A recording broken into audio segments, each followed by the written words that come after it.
Olá pessoal, essa é a nossa terceira parte da aula numa sequência de elementos finitos, onde a gente vai falar da parte de extensometria. Então na aula passada a gente viu a análise de elementos finitos sendo feita para o corpo de prova, onde a gente definiu todas as condições de contorno, aplicou a força e viu os resultados de tensão. Agora nós vamos fazer um ensaio de extensometria no mesmo corpo de prova para a gente comparar os resultados da análise de elementos finitos com esse ensaio experimental. Então, extensometria, para quem não sabe, é um ensaio onde você instala um sensor, que é o chamado extensômetro ou strain gauge, e esse sensor ele é responsável por ler a deformação superficial da peça.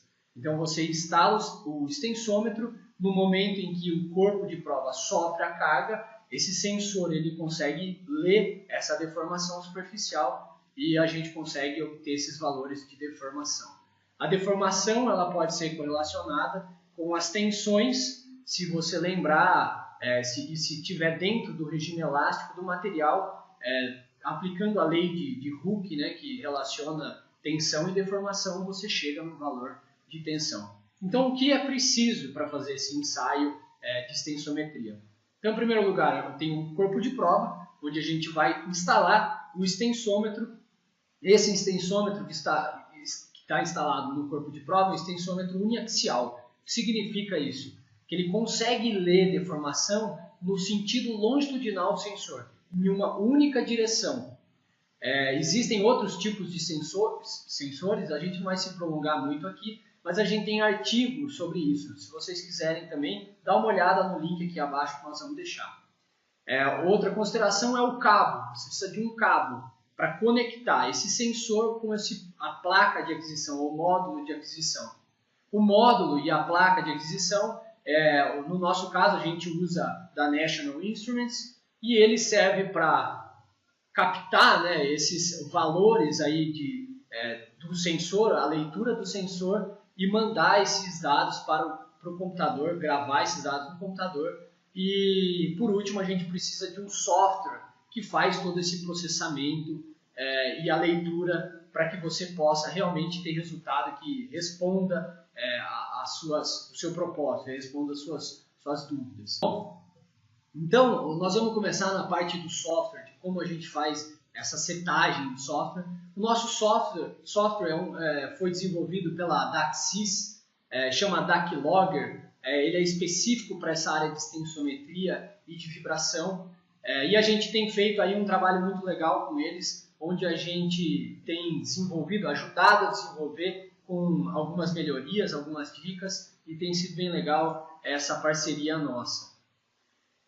Então, falando propriamente do software, a gente começa numa área de informações, onde você coloca o nome de quem está preparando o teste, para quem você está preparando, o objetivo do ensaio, você pode colocar todas as informações que você ache pertinente, a máquina que você está realizando o teste, e por último, os sensores e os módulos que você está usando. Isso é bem legal para você anotar, para se no futuro você tiver alguma dúvida, quiser ter certeza do que foi utilizado, de quais foram as considerações feitas, você tem tudo anotado no próprio modelo aí do template de aquisição do software.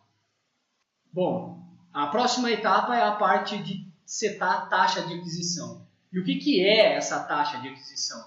Ela é o número de amostras que você vai ter por segundo.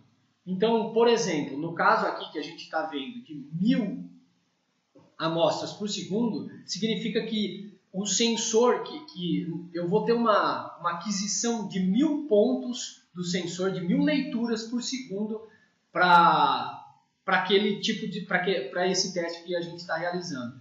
Isso é muito importante, a gente ter ideia de colocar uma taxa de aquisição correta.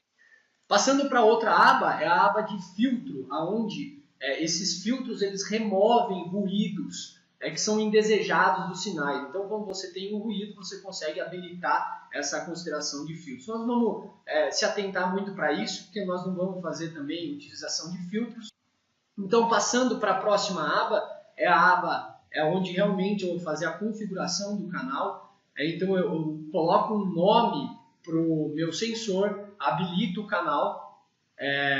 Tem também as considerações de máxima e mínima deformação, que eu tenho que ter uma ideia de quanto que vai ser.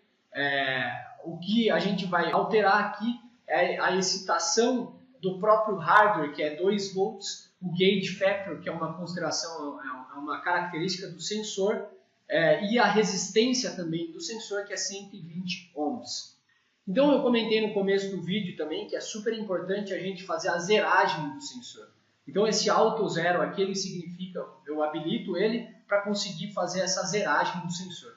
A zeragem do sensor tem que ser feita sem o peso. Eu não posso ter carga nesse momento em que eu vou ter o zero para conseguir ter essa referência de zero peso, né? Depois disso, quando ele colocar o peso, então eu vou ter essa leitura feita.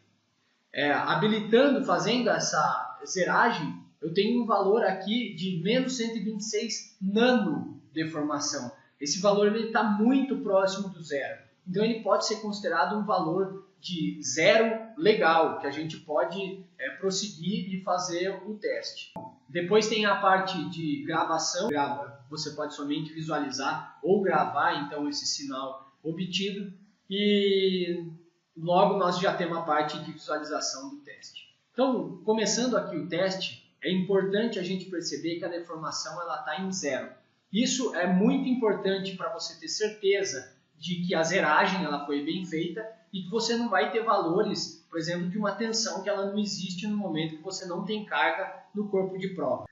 Agora o que a gente vai fazer é colocar a carga no corpo de prova e vocês vão ver que esse gráfico ele vai se mexer até chegar num valor estabilizado onde a gente soltou esse peso e a deformação ela vai ser estável, se limitando aí no valor de 9e a menos 5. Isso é o mesmo que 90 microdeformação, 90e menos 6. Então, lembrando da lei de Hooke, onde a gente relaciona o módulo, a deformação com a tensão pelo módulo de elasticidade, considerando que a gente está aí no limite elástico do material, se a gente fizer 90e a menos 6 microdeformação vezes 200.000 megapascal, que é o módulo de elasticidade do material, a gente chega a uma tensão de 18 megapascal. Lembrando, essa tensão ela é unidirecional, ela está no sentido longitudinal do corpo de prova. Isso é muito importante para a gente comparar uma tensão unidirecional também no ANSYS, que é o que a gente vai fazer. Então, vindo aqui para o ANSYS, realmente da onde a gente parou na nossa última análise, a gente tem a tensão de von Mises plotada. Então, lembrando que essa tensão de von Mises é uma tensão equivalente. Então, ela não é uma tensão unidirecional, onde eu posso fazer uma comparação.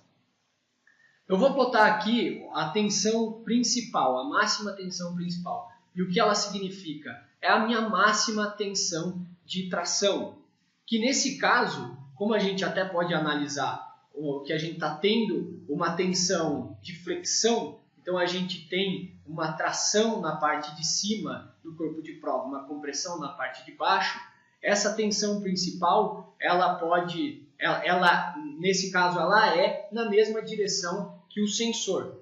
Outra maneira da gente visualizar se as tensões principais elas estão alinhadas ou qual é o sentido dessas tensões principais, o ANSYS ele tem uma opção da gente visualizar os vetores das tensões máximas, médias e mínimas principais.